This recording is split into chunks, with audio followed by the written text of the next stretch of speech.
Marketplaces like Amazon are essentially a real-time map of consumer intent. You can see exactly how people think, what they're looking for, and how that shifts over time. It's not just about driving performance, but it's also about spotting trends and identifying opportunities in product mix. Super excited for our podcast today with Rachael. We talk everything marketplace and how to work in a harmonious state with your D2C counterpart. So really interesting episodes. Obviously, she works at a super iconic brand called PopSockets. Everyone kind of heard of them at one point or another. So really excited for today's episode. Welcome to another episode of the e-commerce toolbox experts perspectives. Joining us today, we have Rachael Jemetz. She is the director of global marketplaces at PopSockets. So welcome, Rachael. Thank you for having me. It's an honor. Awesome.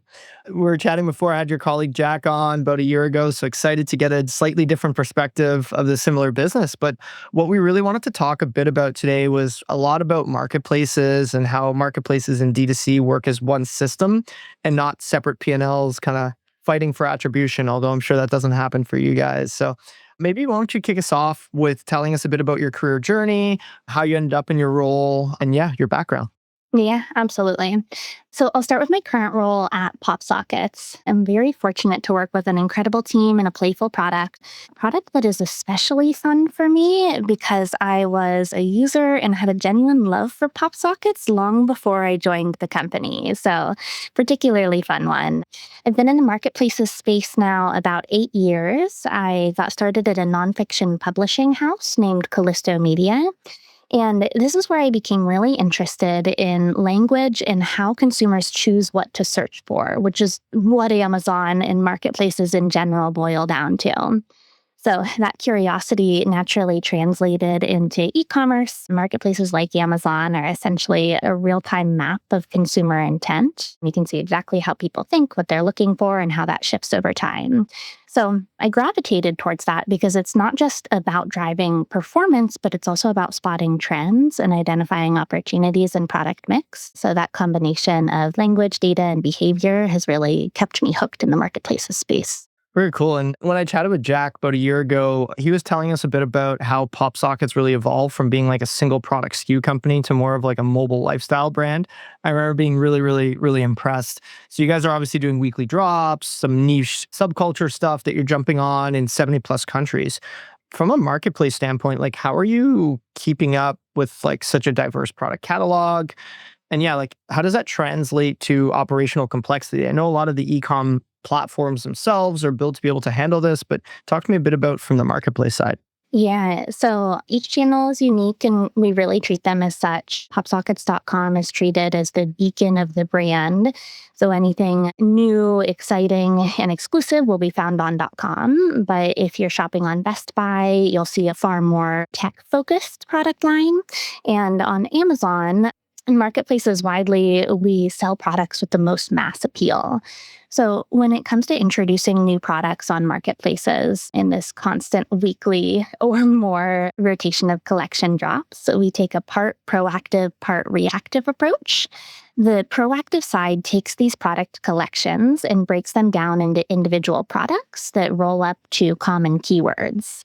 So maybe on .com, we're launching a festival collection with 20 products in it. But on Amazon, we see 5 products with opportunity and keyword traffic. So we take 1 pink grip, 1 sparkly wallet, 2 rainbow grips, and a floral phone case, and we leave the other 15. So when these products launch on .com, they launch simultaneously on Amazon. We just don't introduce them as a collection. Amazon tends to be more individual product focused. So that's the proactive side. On the reactive side of the other 15 products, if 1 or 2 of them ends up doing really well on .com, then we'll introduce it on marketplaces in the coming weeks or months. Very cool. Most brands that I talk to, they typically segment their Amazon data from their D2C data. So talk to me a bit about how you guys are looking at that, like from search rank to conversion rate, and how are you guys thinking about the D2C experience versus like the Amazon experience or the marketplace experience from an analytics standpoint? Yeah, so there's a lot of overlapping data and insights we can get across the 2 platforms. I think Amazon is different in two major ways. One is through product page testing. It's just a lot more rigorous on Amazon. And then through search term data. So testing is pretty straightforward. Amazon has the A/B testing tool that we use and abuse, and it's great for determining what product page content really helps consumers convert best. On search term data, though, Amazon really spoils us with keyword data, both what is being searched in all of Amazon and what is being searched to directly find and convert on our products. So it helps us really figure out how customers are talking about our products and the terms they use. We call it MagSafe, but what do they call it? We introduce a product and we call it putty, but they call it pink. So this helps us find the best terms to put on our product pages to make sure we're indexing against the right terms. And it helps us find gaps in product selection and design into them. So a fun example is last year, 34,000 people searched for Snoopy or Peanuts PopSockets, and we didn't have a collection. So in February, we just launched actually our third Peanuts collection, and that licensor is doing phenomenally well. So all of that data is super valuable to really help assess assortment and align with what our customers are really seeking. Very cool. Do you think of harmonizing the data between D2C and then channels to try and develop an overall signal, or is it very much kind of bifurcated between channels? It depends on the data type. We overlap a lot of our data, like sales data, product data, conversion data. Traffic data, though, is analyzed separately. I think whenever we look at .com traffic data, you already have to be on .com to be then searching. On Amazon, you already have to be on Amazon to be searching, but it's the combination of total searches and just PopSocket searches. So dashboard ended up being different.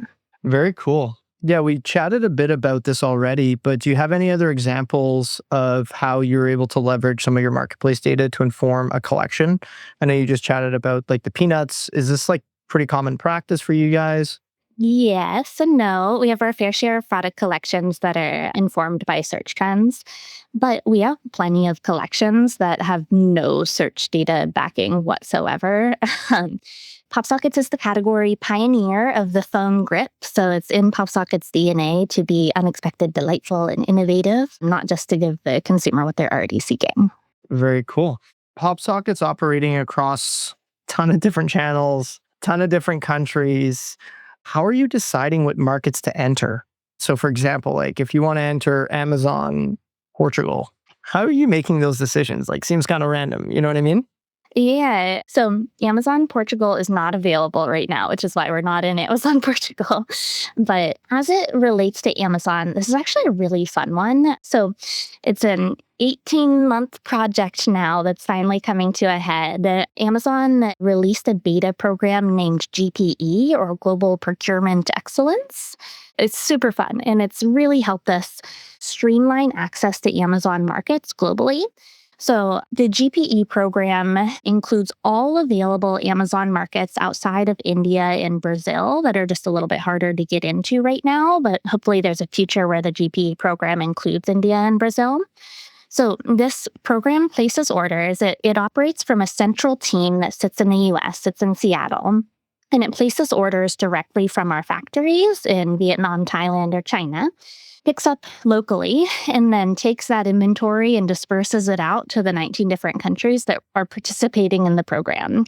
So where previously we had localized fulfillment in Europe and Japan and Mexico, now we're able to consolidate everything to, if the country participates in this GPE program, then we can access that Amazon country and supply inventory to it really, really easily.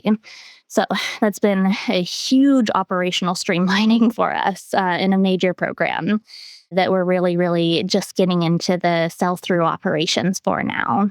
Really cool one. And really proud of the team in the long project, hard work it's taken to get here.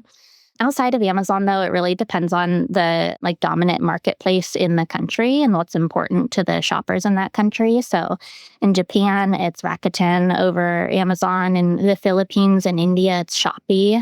So we look at what marketplace is dominant in that country and then compare it to the revenue opportunity and the resource allocation that's needed from PopSockets to get going in it. If you're listening to the e-commerce toolbox, you're entitled to a podcast-exclusive website audit. Go to noibu.com/podcast-audit for a free scan that uncovers the hidden friction blocking your conversions and shows you where you're leaking revenue. Channel conflict is typically a challenge in most businesses. How are you guys managing pricing discipline, assortment strategy, and promotional timing so that you don't have different prices across different channels at any given time? Yeah, $1 million question.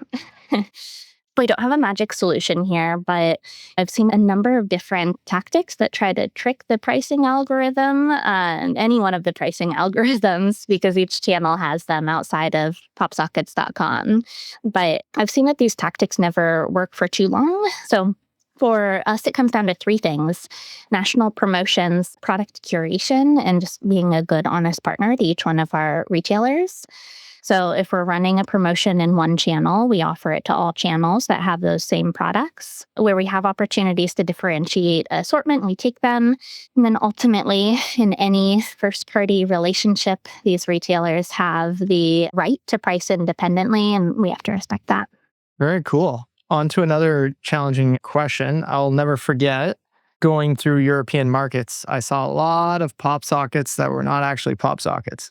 There's a lot of counterfeits, especially kind of in a space like this, unauthorized sellers, things like that. Yeah, like how much of your team's energy goes towards that? Like, how do you actually enforce these things on marketplaces or people spinning up like fake websites with similar names and similar products? Yeah. So a good bit of energy, but I think it's a very worthwhile investment of resources. We've seen letting gray or black market sellers get out of hand can lead to a major loss in top line sales. In the US, we see more gray market resale or unauthorized resale. Internationally, as you've seen, we do deal with a variety of different black market sellers. So I'm closest to the gray market protection program, so that's the one I'll speak to. We take a comprehensive end-to-end approach in really understanding the full life cycle of this issue. So we do our best to identify the source of the unauthorized goods leaking into the market. We, of course, monitor sales as they're selling through downstream channels, and then we enforce action against sellers where necessary. So this includes cutting off inventory at its source wherever we can. We'll do targeted test buys to try to trace that leakage through the products or the channels. This is where differentiating assortment comes in handy as well. And then whenever we need to, we partner with our legal team to take action against unauthorized sellers. Super, super important to keep control of. Maybe a silly question. What's the difference between gray and black market? Authentic product versus inauthentic product. Gotcha. So you're saying that you're spending more time like finding authentic product through unauthentic channels? Is that correct? In the US, it's more authentic product that's being sold downstream through sellers that we don't have a relationship with and we can't uphold our warranty for. So if we look at our adhesive product, for example, there's a particular temperature that the adhesive has to be kept at, and we don't know how old the product is or how it's been stored over time. So if it's been sitting in, a warehouse with no heat for a year, then that adhesive is probably no longer good. And when the customer buys it thinking it's a new pop socket covered under warranty and they receive a negative experience, then, those are the things we try to control for them. We want the customer to always have the best experience they can in getting a new crispy box and a strong product that works as intended. I love it. Have you ever had a situation where something was performing either really well on D2C or really well on Amazon, but not on both at the same time? How have you guys navigated that? All the time. If we look at the top 10 sellers on D2C and Amazon, it's very unusual to find one product that's overlapping. And that kind of goes across all channels, even the channels that have similar products or SKUs being run in them. I think it just ends up being different consumer preferences that shop in different channels, and we respect that. We also try to take that data and use it to help assort into those channels. We don't expect every channel to perform the same, so we kind of take it to use to make assortment decisions rather than look at it as an issue. Any cool kind of anecdotes that maybe I could see myself spending a lot of time trying to diagnose a difference, and then maybe it's just kind of you just got to live with it. Do you know what I mean? Do you have any examples that come to mind? Yeah, on Amazon, it is black, white, and clear.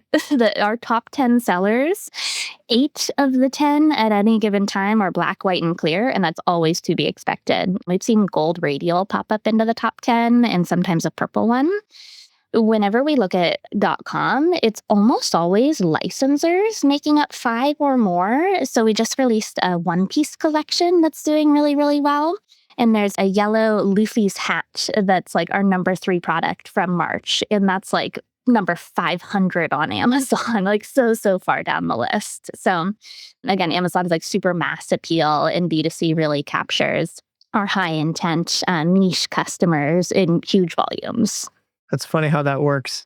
As we're looking to wrap up, I know Gen AI, when I had Jack on a year ago, he talked a lot about like how you guys are using Gen AI for creative. Anything that you kind of want to mention on the back of that? Like, I know obviously running the D2C marketplaces, maybe you have a bit less kind of creative freedom to like run on the PDP pages, but anything that kind of comes to mind in terms of whether it's AI generated listing content or the actual creative itself?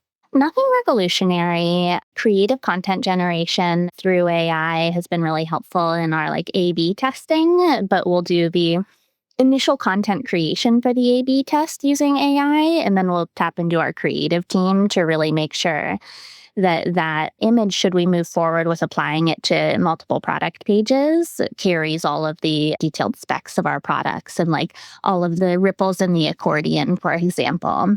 So still really cracking the code here, but we use AI for a variety of different efficiency, insight, and creative velocity tools. And it's just getting better and better. Very cool. Awesome. Well, thanks so much for your time, Rachel. This was great. I really appreciated having you on. It was really cool to get your perspective. Most of our episodes are actually from like the D2C perspective. So it's really cool to get yours, especially because obviously your part of the business is substantial for PopSockets. So really, really appreciate you taking the time.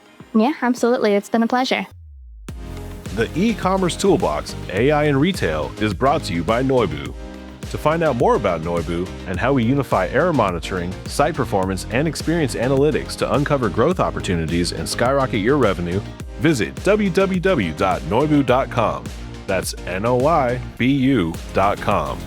And then make sure to search for the e-commerce toolbox, AI in retail, on Apple Podcasts, Spotify, or anywhere else podcasts are found, and click subscribe so you don't miss out on any future episodes. On behalf of the team here at Noibu, thanks for listening.